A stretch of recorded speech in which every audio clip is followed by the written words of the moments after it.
Judge slams Trump administration for deporting 2-year-old U.S. citizen in shocking incident. A federal judge has harshly criticized the Trump administration for a troubling case in which a 2-year-old U.S. citizen was deported to Honduras earlier this week.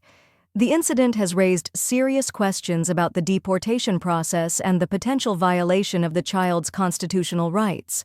Judge Terry Doughty, a Trump-appointed U.S. district judge, voiced his concerns on Friday, April 25, stating that the child's deportation might have been executed without a proper legal procedure. The toddler, identified in court documents as V.M.L, was reportedly sent to Honduras along with her mother, Carolina Lopez Villela, and her older sister. The child was born in New Orleans, and despite being a U.S. citizen, she was deported with her family during a routine immigration check-in. According to reports, V.M.L's father, who resides in the United States, filed an emergency petition to gain custody of his daughter. He was prepared to offer her a stable home in the U.S. to prevent her deportation. However, the father's legal team claims that he was denied any meaningful contact with the mother to discuss the situation, limiting his ability to protect his child's rights. Despite brief communication between the parents on Tuesday, the conversation was constrained by time restrictions imposed on their contact. The case took a dramatic turn when the Trump administration argued that the mother had consented to her child's deportation. Officials presented a note, allegedly written by Villela in Spanish, stating, "I will take my daughter with me to Honduras." However, Judge Doughty expressed skepticism regarding the authenticity of this claim, writing in court documents that the government's argument was insufficient.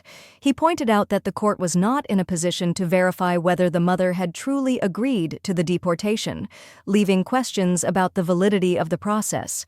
In his ruling, Judge Doughty highlighted his concerns, noting that the child might have been deported without any meaningful process, which could represent a violation of her fundamental rights.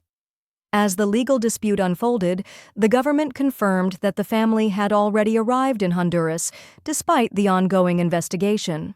Judge Doughty's remarks underscored the gravity of the situation, prompting him to schedule a hearing for May 16 to further examine the case. The judge expressed a strong suspicion that the Trump administration had deported a U.S. citizen without adhering to appropriate legal procedures, raising alarm over the lack of due process in immigration enforcement actions. This case adds to the growing controversy surrounding the Trump administration's immigration policies, which have drawn significant criticism for their impact on families and individuals. The deportation of a U.S. citizen, especially a child, without adequate legal safeguards, has reignited debates about the fairness and transparency of the nation's immigration system.